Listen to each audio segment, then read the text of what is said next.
As a huge fan of the John Wick franchise, I found it very difficult to watch the Continental without some strong views. I was going to make a video after the first episode, but I'm actually glad I didn't because I have gone back and forth with my opinions on the show as it has progressed. I'm going to be spoiling the show and the movies a little bit, obviously, and I'm laying my cards on the table and saying I didn't love the show. There are some positives, some bits I did enjoy, but it has some issues that keep me from raising that bar higher than a meh. Let's get the obvious one out the way first. That is some interesting casting there, buddies. You don't have to cast an actual bad guy for your bad guy.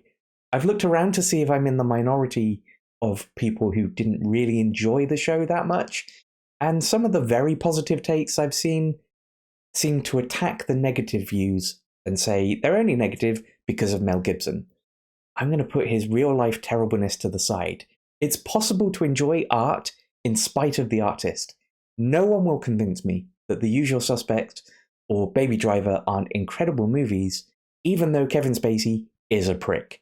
The difference is, the world found out about Kevin Spacey being a prick after he had made those things, not before. So why they chose to cast Mel Gibson is anybody's guess, especially given how eye-rollingly hammy his performance is in this. It took David 5 smooth stones to topple the giant. Me, I got a big-ass boulder up my sleeve. There's another issue to dig into anyway. The show is littered with too many characters and stories that I found myself checked out and not caring for pretty big chunks of it. The Continental mainly follows a young Winston as he attempts to get revenge on the hotel management and perform a hostile takeover of the Continental. However, I guess the writers couldn't think of a way to make that alone compelling, because it also follows a detective who wants to get revenge. Oh, and a wife who wants to get revenge. And eventually a concierge who wants to get revenge. And a shop owner who wants to get revenge. I found it difficult to care about a good 60% of what the show was putting down because it's trying to be deep and build emotional connections, and it's also trying to build interweaving twisty stories, but the writing was mostly bad, with people doing daft things that make no sense in the moment for their ultimate goal, and the twists being telegraphed the instant they start setting them up. And with that, each episode ends up being about the same length as the first John Wick movie, but feels much, much longer. I get why they would choose to make this and not focus in on a young John Wick as some others have suggested they should have. Money is really, really cool, and the John Wick franchise is certainly lucrative, but trying to make a young John Wick show would be destined to disappoint everyone. Casting would be a nightmare because no one has Keanu's whole vibe and charisma, and keeping his origins ambiguous is a plot point of the movies.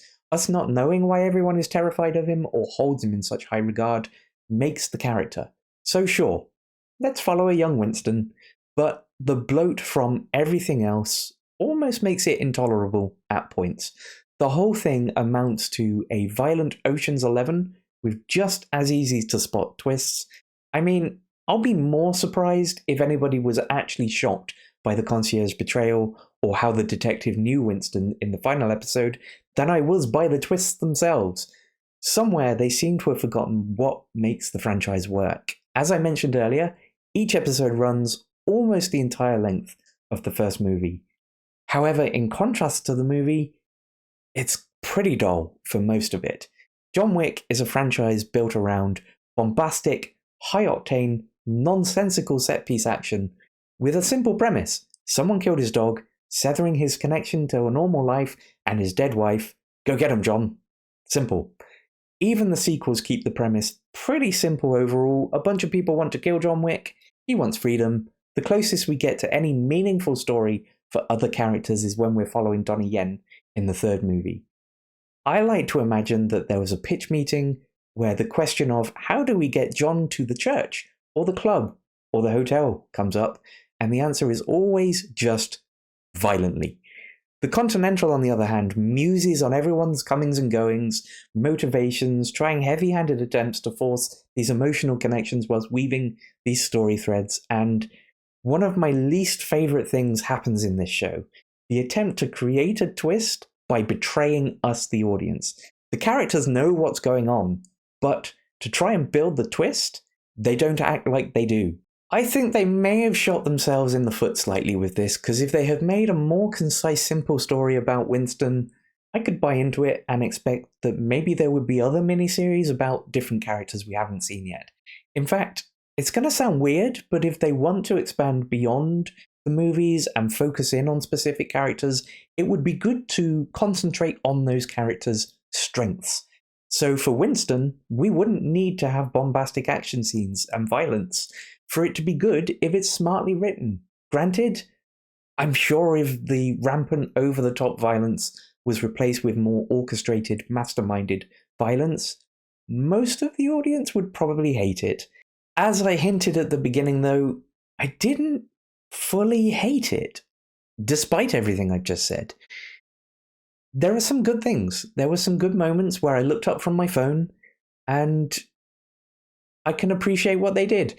Winston's character in the movies is not a violent character. He's cunning and smart. He outsmarts everyone, even the table. One of the more positive things about the show is that, for the most part, they remain true to his character, when the temptation would have been for him to be a John Wick surrogate. Since they did decide to go down the route of keeping bombastic action in the show, every now and then there are glimpses of the magic that works in John Wick. The action scenes in the show are really, really good. Very, very fun to watch. And I do appreciate that they didn't go full Star Wars and start cramming all the characters and references in very ham-fistedly, though the car was maybe bordering a little close to that. And for what it's worth, there were some pretty decent performances from a number of the characters, even with the people don't talk like that in real life style dialogue. Ultimately, it's bloated, big budget, extraordinarily average, which is about right for a show on Amazon, apart from Patriot, which is incredibly underrated. I would wager the majority of people who loved it didn't go the full 4.5 hours without ever disengaging and scrolling through something on their phone. The biggest issue, though, to me, outside of the show, is that something of this meh quality could ruin other things going forward. Now I'm worried that the people writing John Wick things don't get their own franchise and are going to write everything like this, with heavy focus on multiple threads, diving deeper into motivations and childhood traumas, and attempts to make twists. This show, not being a pithy, uncomplicated thrill ride, stands to damage the upcoming movie The Ballerina, starring Ana de Armas. She, as James Bond points out, is excellent, and she deserves a good vehicle to shine in, as she has been criminally underused or sidelined. Each movie has progressively involved more of the overall lore, showing it, frankly, to be silly. But you can somewhat forgive it in the movies because, unlike the Continental, at the points the movies does dip into the talky lore, the acting and cinematography carry it, and they are often short and quickly interrupted by action.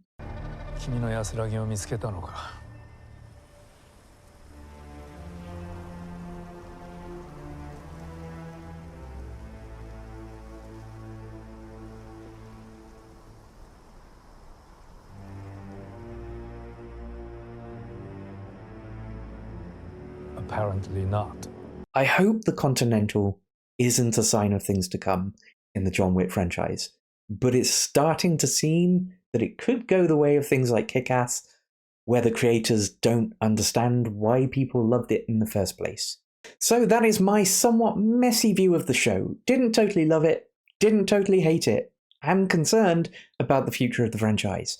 Whether you loved it or hated it, I'm always interested to know what other people's views are and whether I missed things, so let me know what you thought. Thanks for watching, and for the sake of the algorithm nonsense, I would greatly appreciate all that likey subscribey gubbins.